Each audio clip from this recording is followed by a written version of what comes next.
Hey, welcome to this episode of Let's Chat Live. I'm your host going solo tonight, Chris Revel, coming from the Cat Cave in Warwick, Rhode Island, in my daughter's beautiful playroom. We have a great episode tonight. We got Shay from the Anchored web series, I think you call it, and podcast. I will let her explain her show better than I will ruin it. So just quick housekeeping. Thank you for joining us tonight. We're super excited. Recently on the Let's Chat with Chris Revel feed, we had Nicole and Caroline from Defining Disney podcast. You can check that out. As always, our audio episodes will be going up on our Let's Chat Chris Revel feed as of Friday, hopefully by Friday. Shout out to the Vern for helping us out with that. And those will be on our audio feed for about 2 weeks. That will be up, and then the audio will go behind our Patreon account, which is patreon.com/letschatmedia. Feel free to make a contribution if you like. And then the video will be free forever. And if you're like me, you're like, why is he still talking? Get to the guests. So let's just bring Shay on because they are way more interested than I am. Woo woo! Hey, what's up, Shay? Hi. Yeah, you started to introduce me and I was mid-drink of my seltzer and I downed it quicker than I did in college. So that's why, yeah, college was crazy for all those seltzer parties. Oh yeah, for sure. I wanted to ask, yeah, when did you graduate college? Because I get the feeling that we have an age gap between us. I graduated with my BA in history from Rhode Island College in 2018. Okay. I took 6 years to graduate, 6 years for college, so I should have graduated in 2016, but things happen. Oh, same here.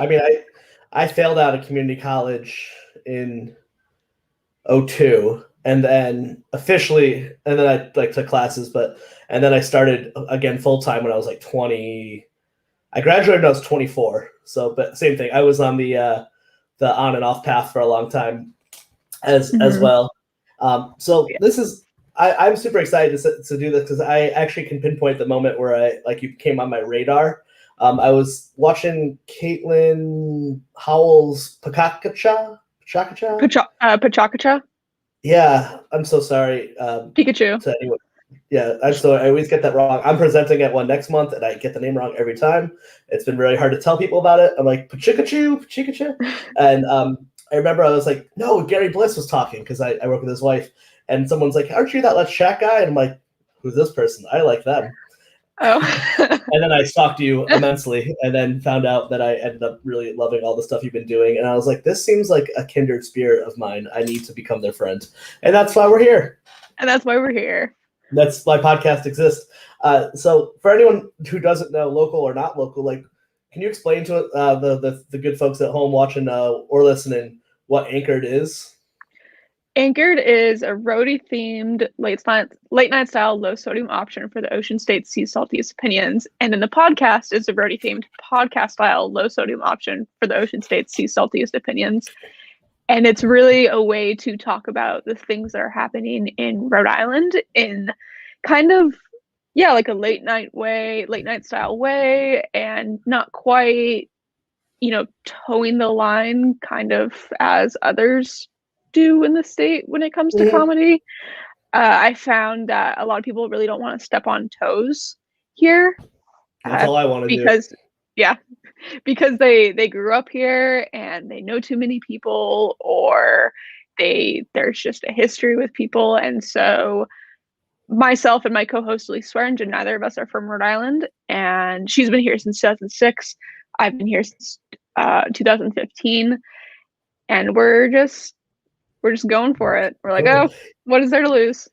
I love it. I really like the show because I had a real John Oliver feel to it the first time I watched an episode, and but then I got really jealous, to be quite honest, of you and Bill Barth. I don't know if you listen to Bartholomew Town, every industry expert or any of that master class I take, all they're like is niche down. You got to niche down. You got to be more hyper niche. And then you two come out with hyper specific niche local shows, and then they blow up. They blow the fuck up, and I'm like, they beat me to it. You're so smart. I was like, no. I'm a nobody. I should really go after national fame. Which what the hell is wrong with me? Yeah, well, I did Bill was actually an inspiration for Anchored for me, and I think I told him, and if not, and if he's watching or listening to this, Bill, thank you. Yeah, he's a cool cat. We keep meaning to do an episode together, and then something always happens where we just never are able to make it work. As it goes. Yeah, his love for Rhode Island really, I mean, listening to his 300th episode podcast and how he went into the backstory about why he started Bartholomew Town and how he had a love for broadcast journalism and how he just loved the state of Rhode Island, and that's really what was pushing him forward. Is he from here? I think he's from Newport or Warwick. Because it feels like I feel like you and I mean, I'm not from as far away. I grew up in Connecticut, but like anyone born and raised in the state kind of hates it. And all of my friends who like us who celebrate the hell out of it are all from different kind of grew up elsewhere. It seems to be like the stereotype of Rhode Island. Everyone kind of hates it, but I'm like, I love it here. It's great. It's awesome. It's amazing. It's, it's 3,000 miles away from my family, but I make it what I want it to be. So it's turned out great so far. That's really sweet about Bill. I know, and now that COVID is subsiding to some, for whatever, whatever. I know it was like right before the pandemic, there just started being like all these like in-person podcast events. Like we started having like a really cool like podcast scene in Rhode Island. Like I started this show in 2013, and I swear to God, I know I wasn't, but I was not. I thought I was the only one in Rhode Island making a podcast because I did not know about anyone else. None of us knew about each other. It took a few years to be like, oh, there's Awesome. Oh, how's it? Shout out Awfully Irish. Oh, we love them. Oh, well, I'm awfully Jewish, so. There's the comedy. Oh my goodness. So maybe they should start a new podcast called Awfully Jewish Podcast. Mm-hmm. Yeah, I mean, I'm Jewish, but I call myself Jew-ish because I'm half Jewish. So say the whole word. Jew-ish.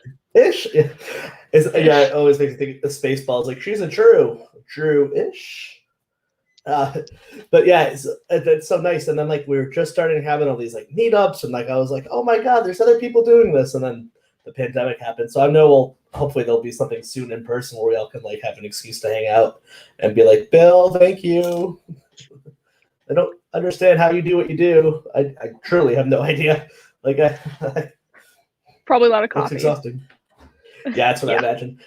So let's shout out Sci-Fi Remnant. What? They're our buds from Florida. They're part of our Let's Chat Club. We love those guys, Robert and Giancarlo, and I always give them the wrong names, but we love those dudes. Oh, they're in Florida. I should remember where people live. I'm so bad at that.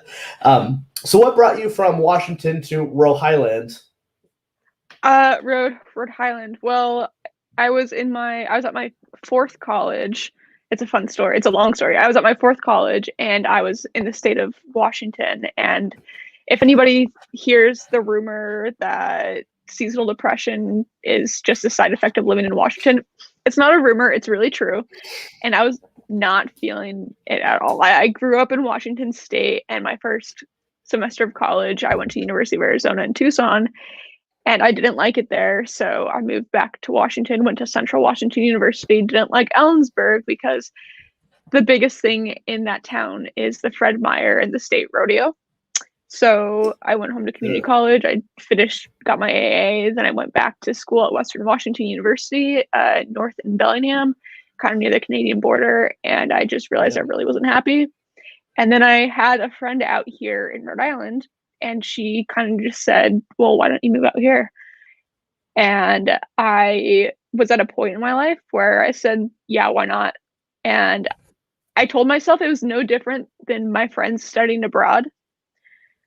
So my study abroad was just in Rhode Island, and it's lasted 6 years.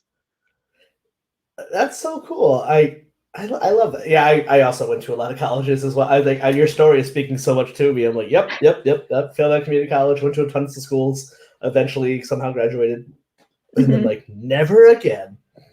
And then like, were you doing comedy in college, or like was all that like something you like knew you wanted to do, or were too afraid? Growing up, I always admired people doing stand-up comedy, and I growing up, I did a lot of sports. Never did theater. I was just so busy all the time. I never got to that part. But I remember telling my parents right before I decided to go to University of Arizona that, oh, I want to move down to LA. I want to do comedy. And they said, yeah, sure, go for it. And I wasn't expecting that. So they kind of called my bluff, and I wasn't ready for it. And when I was about 19 or so, I was telling myself, once I turn 21 and I can go into bars, then I'm going to start doing some stand-up. And then I turned 21 and I was like, well, I'm in college. I'm a little busy right now. And I kept putting it off. And then in college, when I started at Rhode Island College, I studied history and I got an internship working for the Providence City Archives. And after I finished my internship, I was hired there full time, and I started the Providence City Archives Twitter and Instagram account. And everybody should give that a look. It's dormant right now because I no longer work for the city, but it's what I no longer work for the city, but it's funny. It's what got my foot in the door for doing any kind of comedy, because it was kind of, I feel like it was a little bit of a cheat way to get into like being known as somebody who is funny, was starting on the internet without my face, because I was behind the mask of the City of Providence seal. And so as long as I didn't say anything really bad or mention Buddy Cianci, I was pretty good. And then actually, it was Bill who reached out to me and had me on his Bartholomew Town podcast I think it was in his first or second year of him doing the podcast. And that's when it took off and it got bigger and bigger.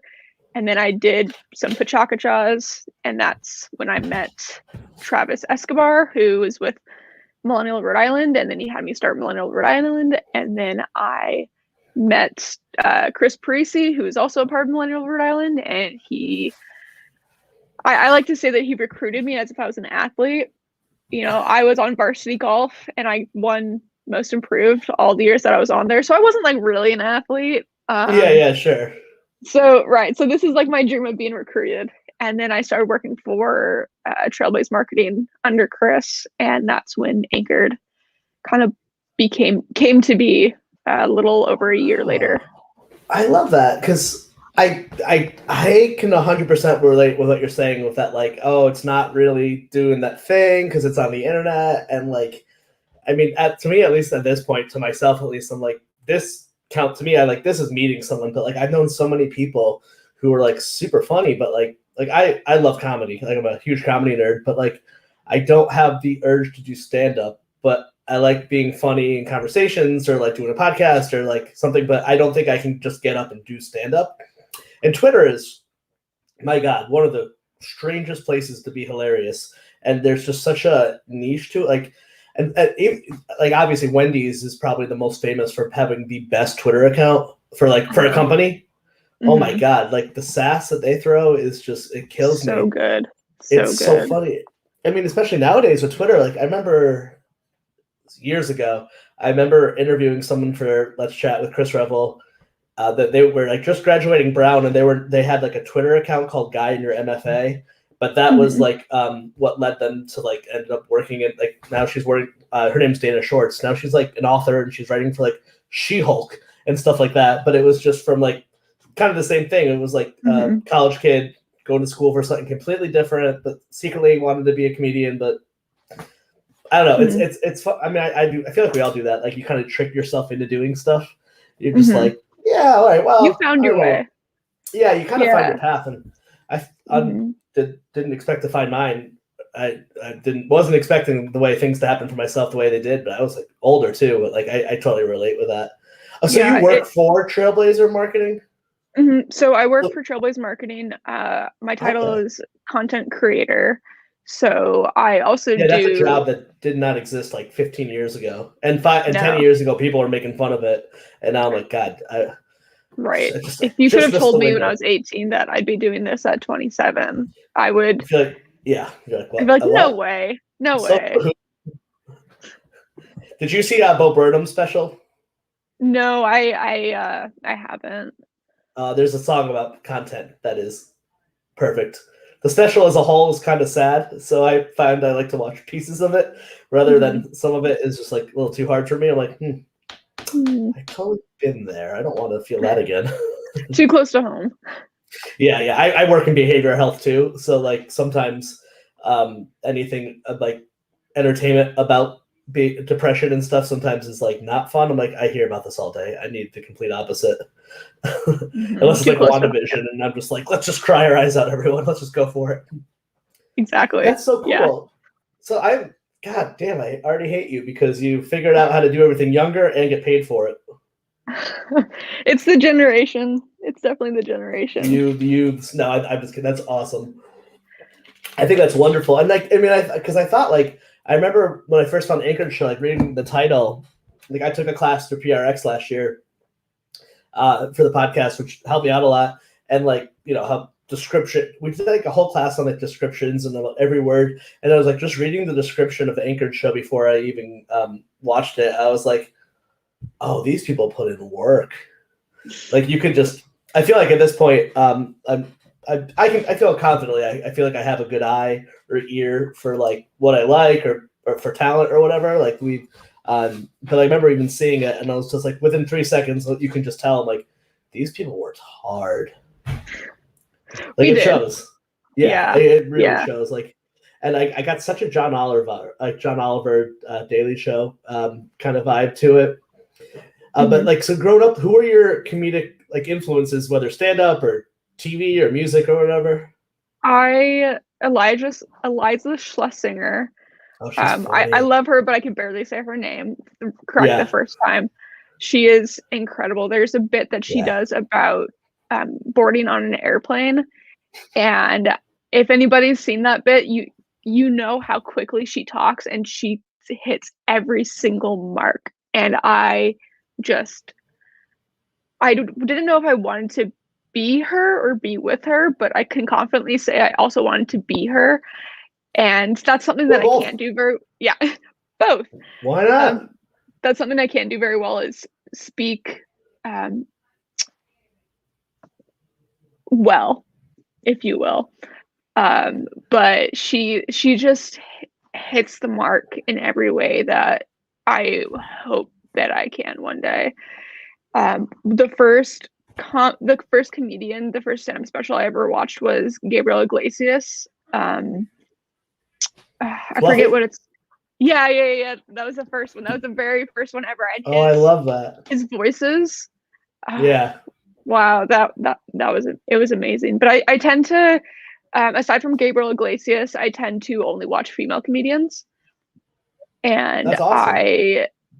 We don't have enough of them. No, and women don't get enough attention. Women don't get taken seriously enough, and that's something that's true for every I wasn't listening. I have comedian friends, and like it just like the amount of straight white dudes who are really bad get stage time versus like talented women is really offensive.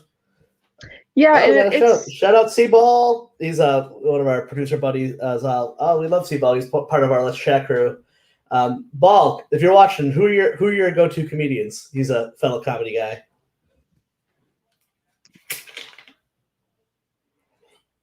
We got nothing. But yeah, Liza's hilarious. I really like her. You know who the best stand-up show, one of the best, one of the hardest times I laughed in my entire life was Tig Notaro at the Columbus Theater a few years ago. Mm-hmm. She is, God, she's so great. Funny. She's so good. She's so good. She's so opposite of, I think, both of us. She's so slow. Like I have a hard time. I'm always like filling in gaps, and she'll just like take her time to get to the punchline. She is a masterclass in storytelling and how a joke pays off and just doing it the right way. And that's, I have ADHD, and that it didn't get diagnosed until I was in college, which explained a lot in high school and before that. But storytelling is something that doesn't come naturally to me. And so anytime I see somebody, and I'm not that it comes naturally to anybody else, but there's also something to be said for things that are natural talents. And I also played basketball for about 10 years growing up. And one of the best quotes I ever heard was, hard work beats talent when talent fails to work hard. And I always add to it, when talent works hard, you can go so far. So storytelling, it's really an art, and it really is. Anytime that I can see somebody doing it well, I can see that they put a lot of work in behind that. Get jealous. It's not in a bad way. Like, I love Mike Birbiglia. He's like one of my favorite storyteller comedians, and I'm just like, I don't know. You just watch these people. I'm like, how do you do that? Like, I don't get it, but I think that's what's kind of fun. Like, I just kind of leave my body and just listen and laugh. And like, I mean, a good comedy show feels like you went on a vacation. Like, there's this great Joan Rivers quote. She's like, when you make someone laugh, you give them a vacation. And like, walking out of a good comedy show feels like you were just like on the beach for a day or something. Like, you just you feel so good. In terms of like comedic sensibility, like in terms of, like, are you a big like TV fan, or are you more like, I don't think I was even like aware of stand-up comedians until I was like in college. Like, I didn't even know that was like a thing. I'll watch Netflix specials. I don't watch a whole lot of Comedy Central. I literally just watched Drunk History for the first time about a month ago. So funny. And history is like my thing, and it sneaks into Anchor the Show all the time, and it's very clear that that's one of my hobbies and one of my interests. For someone who's not from here, you sure know a lot more about Rhode Island than I do. Yeah, I also studied Rhode Island history in college. That was like my sub topic that I got my degree in. So you were throwing shade at the Bristol parade the other day, and it was like, as a non-history person, I just loved the shade you were throwing at the town of Bristol. It made me laugh so hard. Like, you know, I'm glad.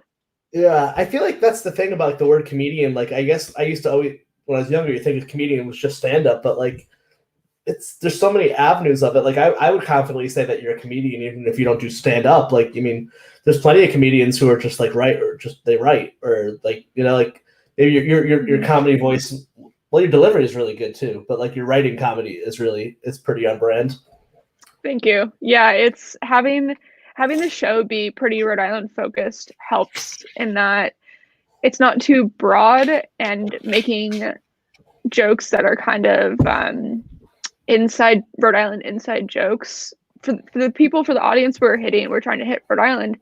It takes off, and it's really good when it feels really good when people say that I've done a really good job with Rhode Island things, not being from here. But I also am almost embarrassed to say how much of my life I've spent in the past 6 years just thinking about Rhode Island. Just like the state. Yeah, well, it's like if you're making the movie of the montage of like all that stuff, the time you were wasted, and like, you know, you were probably never thinking like, one day I'll make a local themed talk show about the state of Rhode Island that will have success. So that's why I'm reading. Like, you know, it's weird. I feel that too. Like, there's so many things I felt shame or whatever about my whole life for like being obsessed with or loving, and then finally having a platform. Like, it's not weird that I know every little detail about The Simpsons, like to an obsessive amount where I've read every book and like watched every show. Like, it's not weird anymore. I'm like, there's a venue for me to talk about these things, so it's kind of nice. People want to hear, yeah. It's cool. It's so funny. You just never really know. I mean, in life, you just never know, and you that's so funny. So yeah, that it blows my mind. So for a history, so you went history major, and then you're an unintentional marketing guru. Did you find that you found like there's just like a generational gap, and people are like, you're young, here's the phone, you do the tweets? I found that it's for people who have the ability, for people who are older that have the ability to have an intern, or so in the example of working for the city archives, I was able to be a paid intern, which is not something that ever happens these days. except for Trailblaze Marketing also has paid internships. So if anybody's in college and interested, the website is trailblaze.marketing. But going back to what I was saying, yeah, people who, I mean, my mom, one of the things about my mom says is trust young people. And I think that now that industries are starting to see that social is such a big part of their business, and digital transformation is such a big part of any business. Like if you're not going to digitally transform, if you're not going to have a good website, if you're not going to have at least some kind of presence on the internet that's easy for people to use, your business is going to go south in like a New York minute. It's wild how quickly people can be passed up just because they have a bad website. If you don't update it, anything like that, if your social media isn't great. And I mean, I did grow up. I mean, yeah, I did grow up with social media being kind of in the forefront of my life more than I would say an elder millennial. The new term elder millennial. I remember Are you considered elder? Because I'm older than you and I'm considered elder. I was born in 1994. I'm a younger millennial, but okay, so I'm an old millennial. I'm 84. Yeah. My older sister is as well, and just like talking to her about the differences between when she was in high school and when I was in high school, very different. Like you didn't have MySpace, did you? I did have a MySpace. I got a MySpace in 7th grade. I remember it was actually, I think the summer going into 9th grade that I got my Facebook account. And I only got my Facebook account because I had a crush on a girl that also had Facebook, and that's where she didn't have a MySpace. So it's like, I'm going to go on Facebook. I'm never going to use Facebook though. Yeah, it's going to take over. And if it wasn't, I feel like we had the fortunate of my age group of like having social media, but with no adults on it. Like if it wasn't for MySpace, I never would have gotten laid. Like, because I was not good at talking to people or anything like that. But like you just built this different skill set. But then, of course, the whole time, all those years, you're getting shamed for it because like you got to get off the phone. No one's going to use this internet. Like I had teachers like tell us that, like you gotta go outside. You got to do this. You got to talk to people. No one's ever going to just be talking on their phones one day. You're like, And yet. Oh, shout out C Ball. Let's see. Comedians I'm following right now are Aaron and here, Joel Kim Booster, and Gina. I don't know any of them. C Ball is usually ahead of the curve with everything, with like any sort of art. So if it's someone he says, I would definitely listen to that. But that's funny. Yeah, I feel like the reason I was on MySpace too was because I had a crush on a girl. So it's so fun. But so that's funny because I remember when Facebook started, like I couldn't get on it because you had to have a college email. I think you had to first like be a Harvard student. I think only Harvard students had that. And then it was like 100-mile radius, and then some colleges got on, but the college I was in at that time, I was at Landmark College, they didn't have it. And then one day I got on it. And then once all the adults got on Facebook, it kind of, truthfully, I like to think the boomers, 100% believe I think the boomers ruined the internet. Yeah, that's why millennials got to start finding pockets of the internet that we feel safe. So even like TikTok, I can't do TikTok. It's awesome. Waste way too much time on it. Yeah, I'm not great at making them. I can, but I really like watching it. I find that TikTok is a lot like smoking cigarettes. It's nice. It's fun. Well, I mean, you get a high, you get a rush from it, but you got to quit before it gets too bad.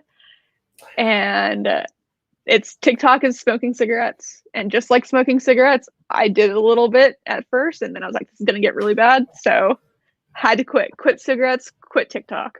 Oh yeah, me too, Ball. We send each other me and C-Ball will send each other TikToks we watch. I don't know if anyone's listening, like I know TikTok is an easy thing to laugh at, but follow Washington Post. Their TikTok guy is kind of does what you do, where it's like a younger person taking a really big piece of information and then like warping it into like a different viewpoint. And he's really funny, and he gets his point. Like you learn the basis of like a really big major news story. He's really kind of weird and funny, and it's like short. And I feel like Anchor and Show, like the video aspect of it is just like a long TikTok. Yeah, I I remember writing a paper in college when I was in a communication studies class about Vine and why I miss Vine. Why Vine was I the know. perfect platform because it was 7 seconds long and it was So the creative. perfect amount of time. And I really wish it was still around. Like even 15 seconds, 30 seconds, a minute is too long for me. Why did it go away? Who bought it? I don't know, like the devil or something. Like no, probably Facebook or something. Usually, I mean, honestly, that's always what happens. Is like a bigger company just comes in and destroys it because I mean that's all Instagram. That all Instagram is now at this point is just stealing stuff from TikTok. Instagram Reels is just TikTok. And, yeah. And I read today that whoever runs Instagram said that Instagram is no longer a photo sharing app. It's video. We don't need to go into why Facebook has ruined the internet because of their obsession with video that never takes off. Yeah, video exactly. and AR, the two things they want to work that never happening, buddy. Not gonna work. But yeah. No. So you're doing an anchored show, and then you're like, I know, let's add a podcast to this. So Anchored the Show began in January. The first day that we taped was January 19th. And over time, like I said from the beginning, it's going to become what it's going to become. I am not a very good person at making goals because I change my mind about everything so frequently that I just do things along the way, and I'm getting better at knowing when like you actually do have to set goals if you want to have any kind of success. But I didn't have a vision for what it was going to end up being. I didn't have a vision for what metrics I wanted to hit at first. I just wanted to do it. I wanted to have fun, and I wanted to make people laugh and make people laugh about Rhode Island and just to see Rhode Island kind of in a different way. And then about I would say sometime in April, my co-host Elise Swearingen, she knows Chris Parisi, and so she reached out and she's like, hey, I want to be a part of this somehow. If I could do some writing or just anything, like I'm really into this. And Chris knows Elise. I don't know how, but it's Rhode Island, so somehow they're connected. And he jumped on it really quickly. He said, yeah, Elise is going to be the perfect person to join. And we had a meeting with her. And even just in the first conversation, we knew that she has to be more than just a writer. And before I met her in person, I Googled her. Not that she would be surprised to know that. And the first thing I saw was a video of her at New York System with their hot wieners. And I mean, as a hot dog connoisseur myself, that did it for me. And so just even having a conversation, myself, Chris, and our producer Ezra thought this person needs to be a part of Anchored. And Ezra was the first one to say, let's do a podcast. Like, she needs to be on a podcast. Elise and I have very different humor, and you can't hear it in these podcasts because Ezra edits a lot of it out, but I'm laughing. Or trying to hold in my laughter. The first podcast we taped, I nearly peed myself. It's a little bit of reminding myself that I'm funny as well in my own way. But she's great. I think Elise is the best thing to happen to Anchored so far. And I'll stand by that. I think she's the best thing to happen to Anchored so far. So what was your pitch to Chris? It's so funny. I grew up in Connecticut. My next door neighbor was Christian Parisi. I know these are two completely different human beings, but every time I hear that name, I'm like, that is a small world. I was like, there's no way it's the same. I'm like, I feel like I would know if my next door neighbor from childhood had moved to Rhode Island instead of trailblazing marketing at this point in my life. But what if? So what was your pitch? Like, did you get hired to work there, and then you're like, oh, by the way, I want to do the show, or like, what was your journey to like be like, yo, I'm doing this? I assume doing this now. Right? I'm the captain now. You see me? You see this? I'm in charge. This is mine. No, so I was hired to do content creation for the marketing part of Trailblaze Marketing, and I was working with the client work for. I started part-time doing like 5 hours a week in May of 2020, and I then jumped on full-time at the end of August of 2020, and I was just doing some content for Trailblaze itself, helping with some client work, really working under Ezra, who leads the content department, and just learning from him, because before, like I said, I got my degree in history, and the only experience I had doing any kind of content was doing the social media for the Providence City Archives. So that's where the talent had to start working hard and learning how to do things. And Anchored wasn't even a twinkle in my eye at this point, and it really wasn't until, I would say, I didn't even come up with the name until maybe like a week and a half before we started shooting, but the idea was there a little over a month before.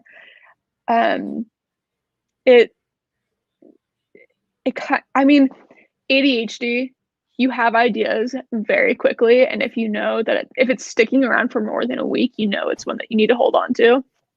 Yeah. So the pitch was kind of just like, this is a part of comedy that's missing in Rhode Island, and there's a space for it.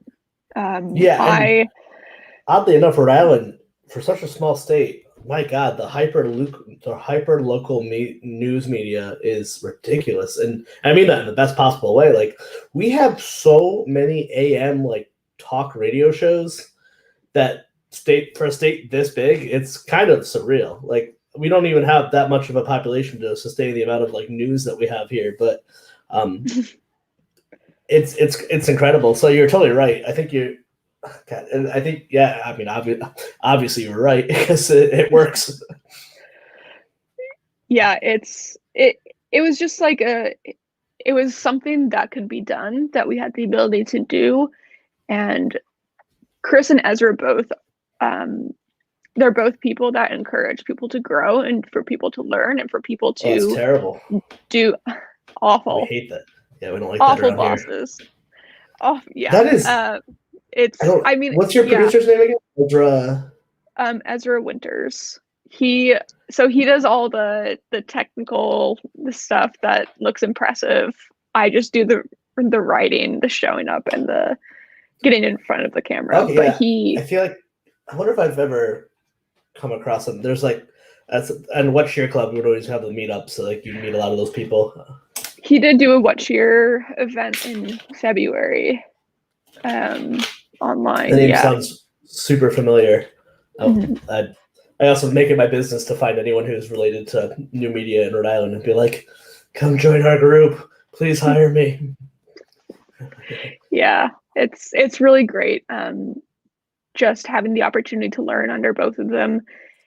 And it really speaks to how people can be good leaders these days, and how everybody has their talents and everybody has their skill sets, and not everybody has the same work style.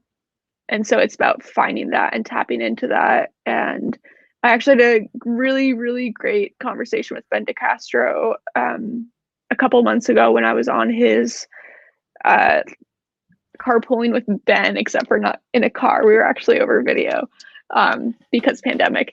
But he explained to me, that when he was learning about having ADHD, he learned that he would like lose steam at like 12 o'clock, between like 12 and 4.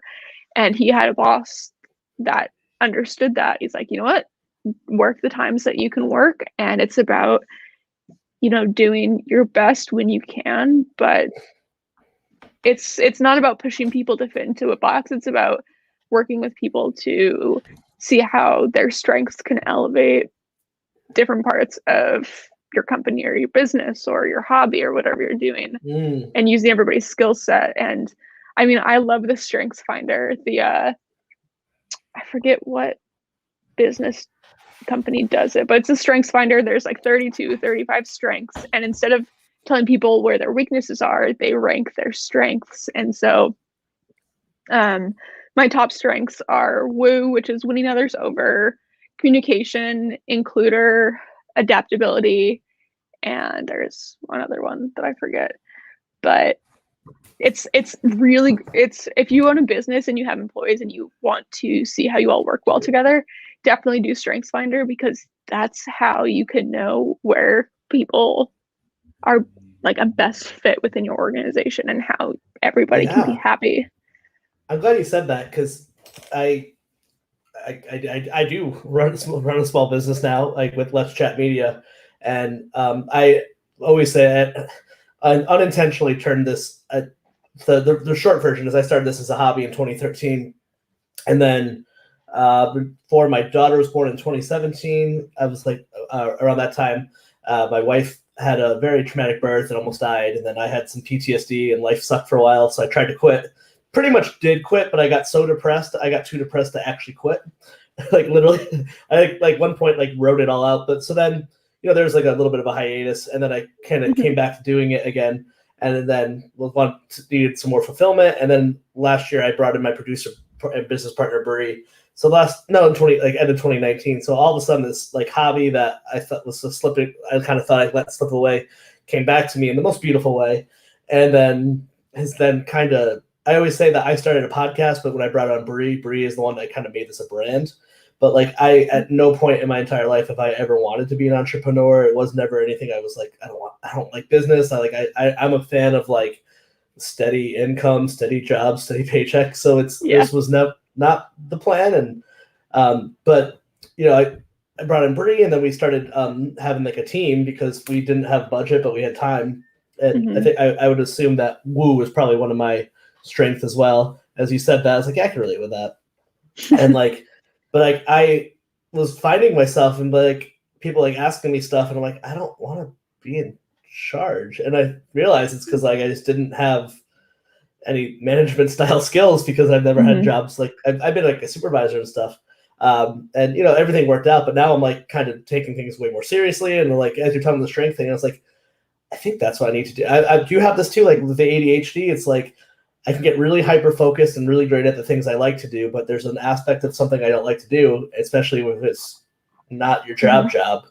I kind of ignore it. Yeah. And I need to. I'm better at that now, but there's a period where I was just like, no, whatever. I'm just not gonna promote this. I don't know. There's just moments where I'm just, I can't do everything. Unfortunately, I did do everything myself, which I think was good in some ways, but a detriment in other ways in terms of growth.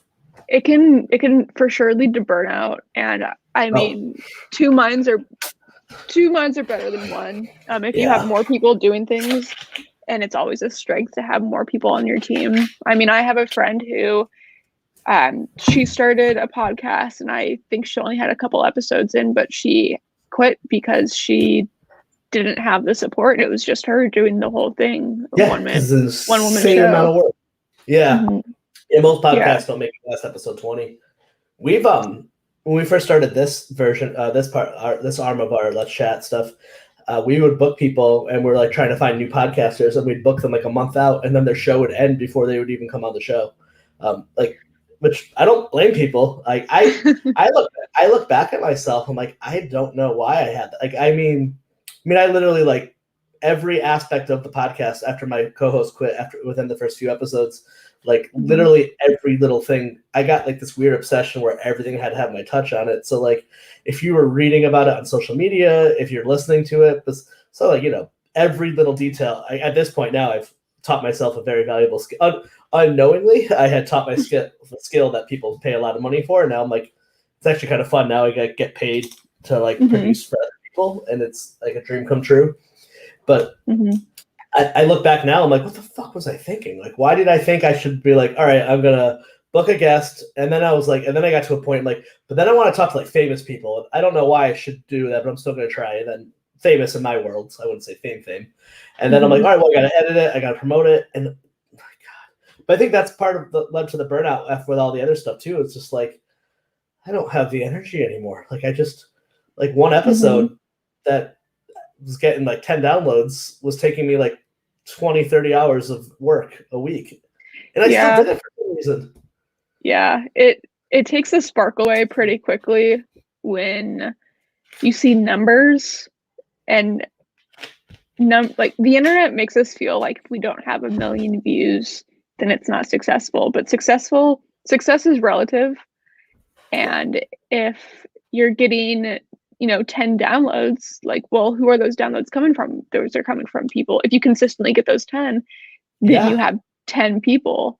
So it's about remembering that each number, I mean, it doesn't one is not one because people can rewatch, re-download, do those things, but they all, for the most part, represent somebody who is taking in your content, and it's enjoyable. Yeah, it's enjoyable to know that people do like it and they do continue to come back. It can really take away the sparkle when you start thinking 100%. Like 75 isn't enough. Yeah, and when 75 is a lot still. Yeah.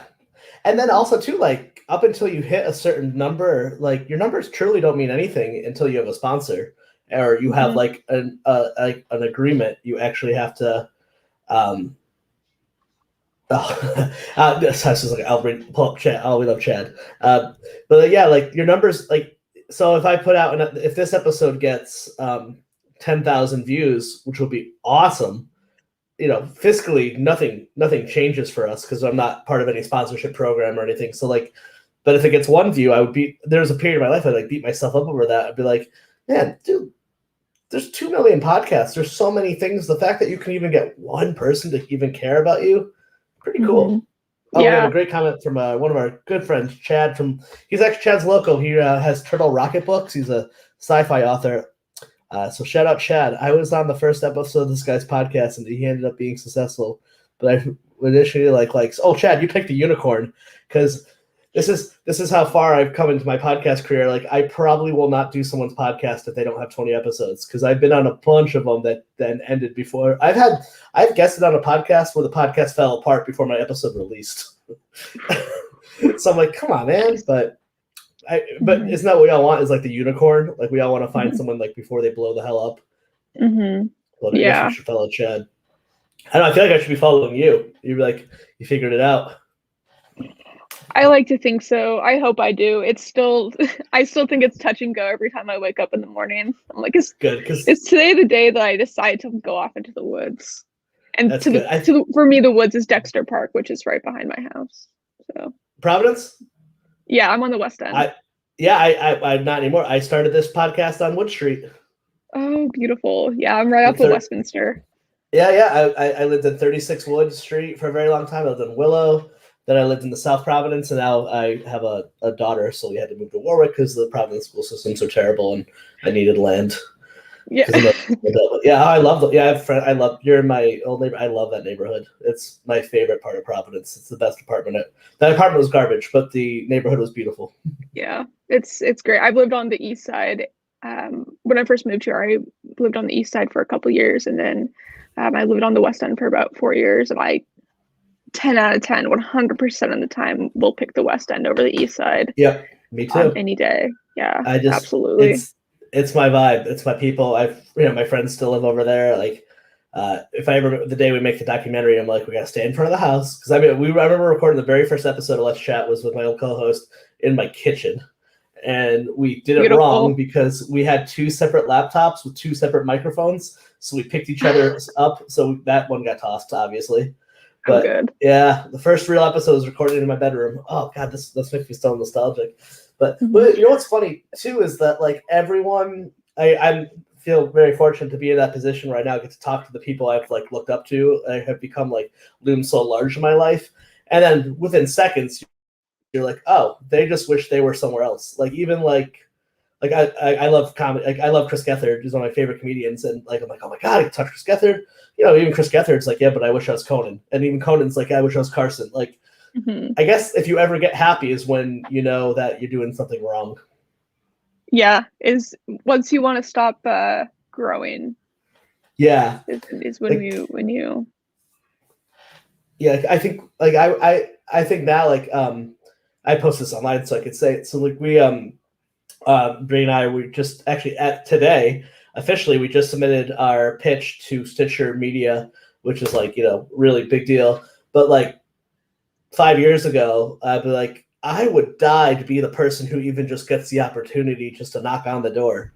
And now I'm there and I'm thrilled, but that doesn't fulfill me anymore. I'm like, all right, cool, but let me in the room. So I think you're probably in that same place. Like you're like, you're happy with success, whatever words you want to call it, but then you get the thing you want and it's never what you think it is, and then you just want something else. And I think it's good and bad. I think I try to practice a lot of gratefulness for it, for like life and podcast and stuff, and also try not to get jealous and hate people. I think that's a bad thing to do. Like if you see someone who's like outshining you, my God, just fucking try to team up with them and be like, show me the ways, let's be friends. Like, come on. Exactly. Yeah. Like the whole competition thing, unless they're directly doing exactly what you want to be doing, for example, my favorite podcast is Lookout Landing podcast, and it's a Seattle Mariners podcast.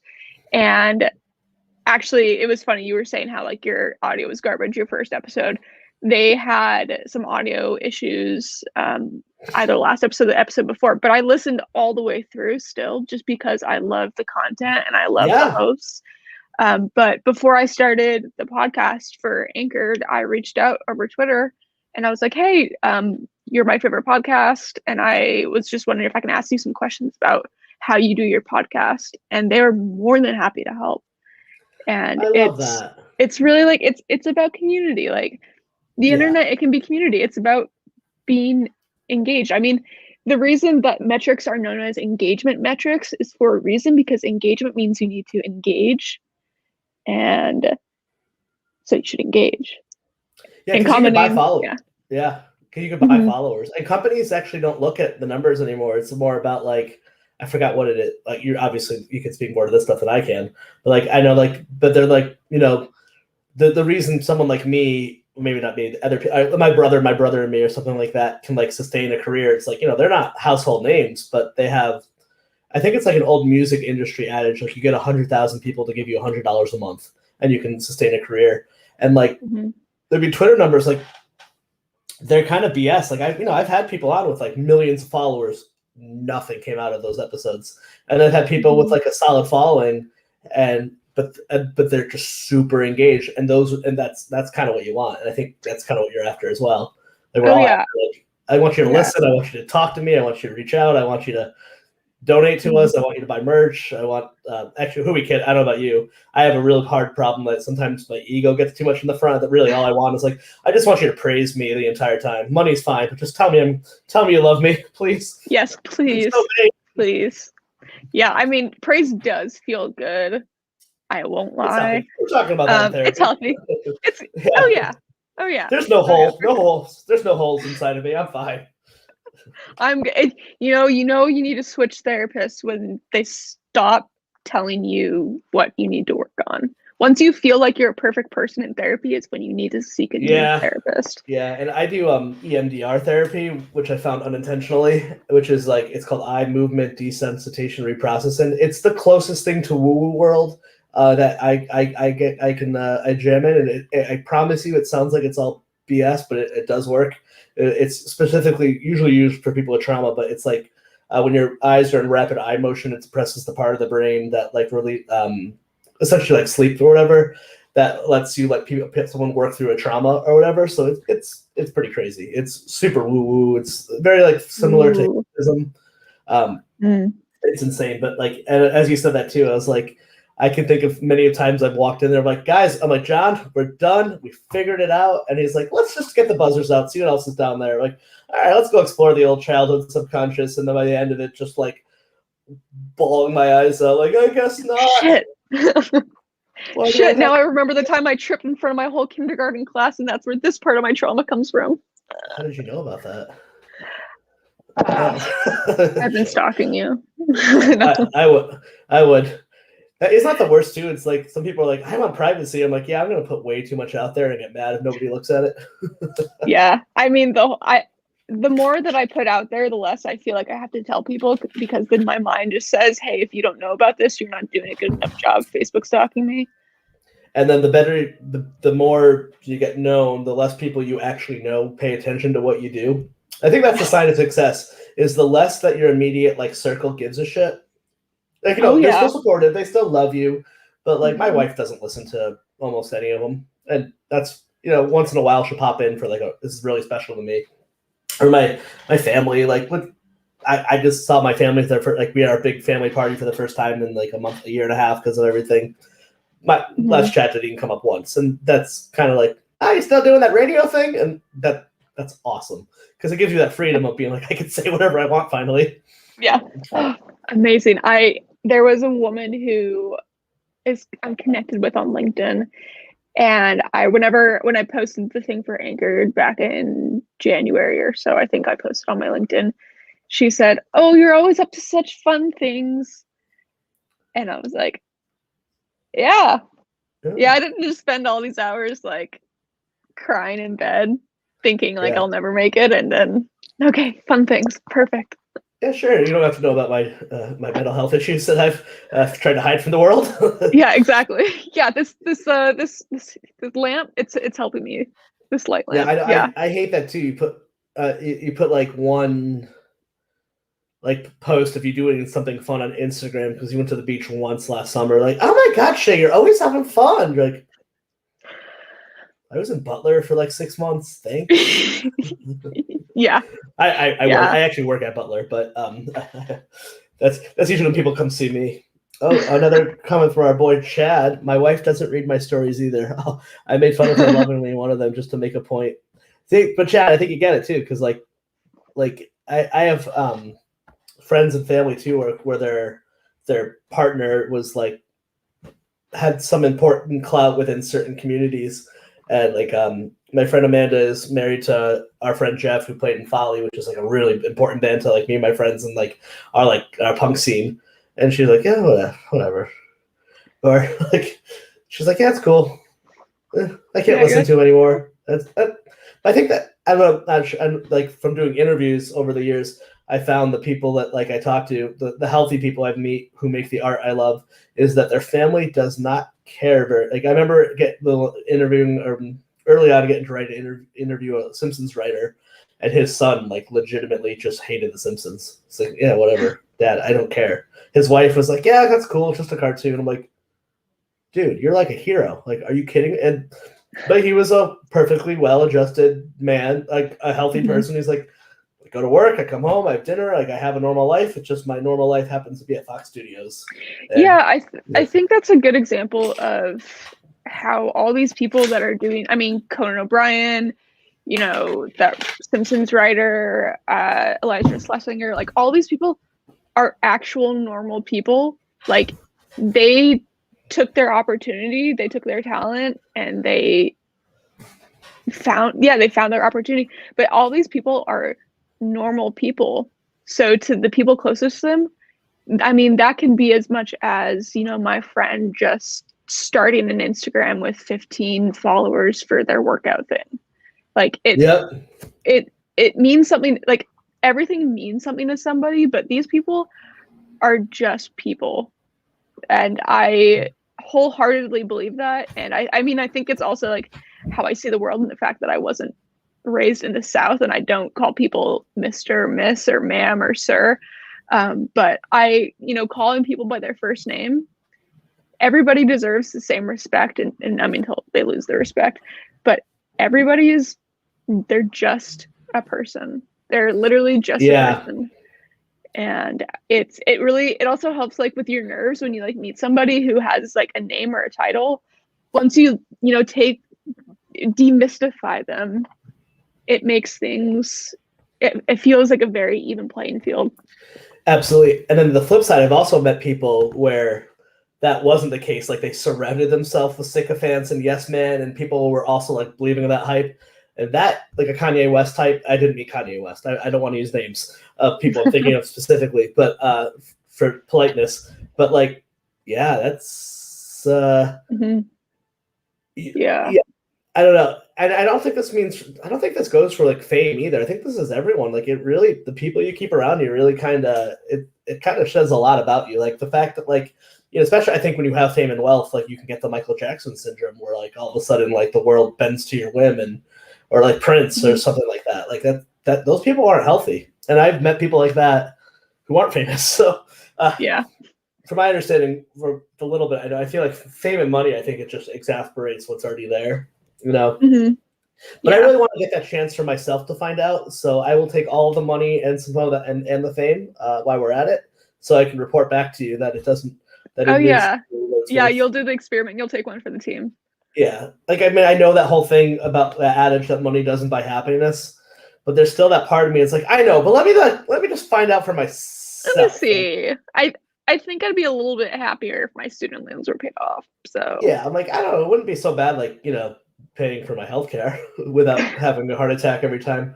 I mean, Joe Rogan, who I don't like to quote very much anymore, but I remember him always saying that it was like all you ever want is be able to go out to dinner without looking at a menu. Like that's like have all your bills, go on vacations, do all that stuff, and just go out and order a nice meal. And then he kind of took a turn, so we'll leave him alone.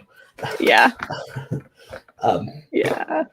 That's funny. So that's so funny. Like, are your folks like kind of thrilled too that you like also got like you made this a living, or I'm gonna guess they were supportive since your previous story was like go to LA.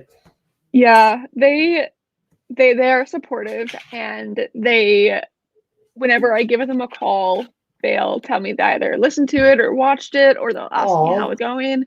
And really, I don't even need, well, it would be great for people to watch it and to share it. But just by asking me how it's going and if I'm enjoying it, if I'm having fun, that shows genuine interest, and that shows me that somebody cares. My sister and her fiance, they listen to podcasts and they know nothing about Rhode Island, but they say they like it. One of my good friends who was just here visiting, she's listened to every episode, and even before I even text her and say this episode's live, she's like, I already watched it, it's so good, or I've already listened to it, it's so good. And it's just, I love that. Yeah, it's so nice, and support is really big. I think it's necessary, at least for me. I feel like I don't know, I'm getting the vibe that we're very similar. When's your birthday? Just August 11th. Oh, well, you're a Leo, so you're a fire sign. I won't get too into astrology, but I don't know what that means, but I like it. Yeah. I decided to not make fun of people for astrology. I'm like, I do have that part of my personality that I don't like that when something comes popular, I kind of automatically hate it, and I have to like really fight that. I'm like, just let the people have their signs. I don't care. It's fine. It's happiness. It does not bother me. I mean, I always say I didn't grow up with religion, and astrology is my religion, and people can make fun of it, but it makes me happy. So I'm like, I just can't imagine anyone being like, astrology is stupid, but let me tell you about the Book of Mormon, and then be like, exactly. Better musical though. So yeah, the musical's good. Book. That might be my favorite piece of art I've ever consumed. Mine is Anchored. Oh, thank you. So, yeah. Oh my god. Fun Rhode Island story. I was at one time I was with my wife and my friend Adam at PB Donuts shortly after seeing Book of Mormon, and like telling our friend about Book of Mormon. I was like, yeah, it's like super dirty like South Park, and there's this huge musical number that's like fuck you God in the ass mouth and Kanta. And then all of a sudden the person next to us, you just see gathers their things, walks up, we're at PB Donuts, and just goes to the complete other side of the cafe. And by the end of it, no one would sit near us because I was just like quoting Book of Mormon, but forgetting that these words are not appropriate for the world. Right. Yeah. Yeah. You gotta be careful. I wouldn't say you gotta be careful, but knowing who your audience is very important, just as much as knowing who your audience is. Do you know who I've always found it odd for my Let's Chat audiences? I kind of assume that it would just be people who look like me, think like me, and I think largely it is mostly like people my age, like dudes my age. But we have a fair amount of like people who have completely ideological viewpoints of the world that like what we do. I'm like, really? but it's cool. I mean, we're not anti-politics. I'm not knowledgeable or passionate enough to talk about it on a podcast because it's my free time and I don't want to talk about that stuff because it's just not my thing. Like I could never do what Bill does because I'm like, I just don't care that much about Rhode Island politics. I could never do what you do. Like I legitimately, like I think I love what both of you do, but like in my head, I'm like, I don't care that much. Like I care to watch a bite-sized video or listen to your podcast, but outside of that, that's as far as I can kind of dive deep with it. Yeah, politics in Rhode Island is a lot. My wife is like breaking into that world. Like she's she is not running right now, but she's a board member for Rhode Island now. She works for nonprofits. Like her friend is running, and she's getting into. I'm like, and every time she talks, I'm like, what? Cool, sure. Like I testified at the state house once with her. I'm like, oh, this is cool, and she was just like, I was like, but that not my wife is hot. I'm gonna throw this part out there, but when I walked in the state house with her, I'm like, oh, it's true. Politics is just Hollywood for ugly people. Yes. Yes. Not Victoria. Just ugly celebrities. Oh my God. Yeah. Yeah. It really was. Like the whole time, I was like, oh, and this person. I'm like, oh, so you do the same thing I do, except for me, it's like bands and TV shows, and for you, it's like policy that actually matters and changes lives. But yeah, it's like, oh, it's so and so is on this subcommittee. I'm like, what? But then of course I'll be like, well. Matt Skiba was in Alkaline Trio way before us in Blink-182, and she's like, "Who? Shut up! I'm like, but you know, it is. Yeah, that's too funny. Oh my god, that was already an hour. Oh, time flies when you keep both talking. I promise, if I was not sitting in an air-conditioned, sweaty room where you're about to see gush sweating off me, I would never hang up this call. But it is super hot. But we can start wrapping it up. We definitely will find a way to do something again. And I don't really have believe it or not, I didn't write anything down for this because I kind of thought I already knew you. Oh, but the one thing I do want to compliment is I did think it was hilarious that you had a state rep on your show and it was like asking them about like dating and stuff like that. Yeah. Like that's right. I kind of, the more we're talking, there's a hint to Conan and like Colbert in there too that I noticed within your comedy, where like there's something so funny when you have the opportunity to talk like truth to power, but then you ask them about like dating. Like to me, I find that concept is so effing hilarious to me. It's because everybody, aside from people who are asexual, everybody has a dating life. Everybody has tendencies. It means something to everybody. Or I guess aromantic either. But so everybody has their own thing, and getting to talk to Sam Bell about his first date with his wife, it just made me smile so much. Yeah, it's everybody, because everybody has been in love with somebody at once. Hopefully everybody has had somebody in love with them once, because it's a very beautiful feeling when you share that. If you haven't, we'll fall in love with you. Yeah. So it's this thing that everybody has a story about, and it elicits all these feelings and great memories. And even if things fail with certain people, if you come out of it on if it's mutual, you can still look back at certain memories and smile. And it's something that I have to give credit to Elise. That was her idea, dating. It was you know what it reminded me of, and this is super specific, and I hope that you and Elise and your team will appreciate it, but there's an old episode of The Daily Show and Colbert was a correspondent, and it was talking to Senator John McCain, and it was supposed to be a fluff piece. And then out of nowhere, Colbert turns to him and he's like, so Senator John McCain, what do you think about the economic decline in Southeast Asia? And then there's a pause, and McCain's face just goes white because it was supposed to be like, boxers are brief. And then all of a sudden he goes, I'm just kidding. I don't know what that means. And then it went back into the fluff piece. But like listening to that podcast, it gave me that vibe of like Sam Bell probably coming here, politician, like, what he's prepared for. And then to get the question of like, so what are you going to do for Rhode Islanders? You're like, tell me about your first date with your wife. Like it had that kind of. Oh man. Did that make sense? Because in my brain, that makes total sense. Which I love that comedy. Like it makes me laugh so hard. like, I mean, Conan is the best at like just his words is like being very silly and very stupid, or very smart and very silly at the same time. Yeah. Like you're like Yeah. you're a highly intellectual person, but so committed to the silliness that it still comes off serious. But at the end of it, it's just like, why the hell would I ask this guy this? This is, I love it. It's so great. You all got to keep up what you're doing. I'm excited to see what the future holds and for you all. Thank you. Us as well. And I definitely, I mean, anybody who tries to do a podcast, anybody who tries to do content knows that it's terrifying and scary, but the best things are terrifying and scary. And it's true. It's about just keep doing it. And now the advice I get fortunate people have asked me for advice. Now that I'm in a different position of like, and if you have the means, pay someone to do the stuff you can't do. So you can, someone, maybe a podcast producer named Chris Revel. I don't know. But I think that was one of the things I kind of wish I had done earlier, was invest financially into this and save myself hours and hours and hours to save like $50 here and there. But investing is very important. Yeah. Just another comment from Chad. I was back to the politics. Just as fake, and you have to get attention to get traction. Politics, showbiz. It's true. It is very true. Yeah. Well, Shay, where can people find you on the old internet? Where are people going to stalk you and Anchored Show online?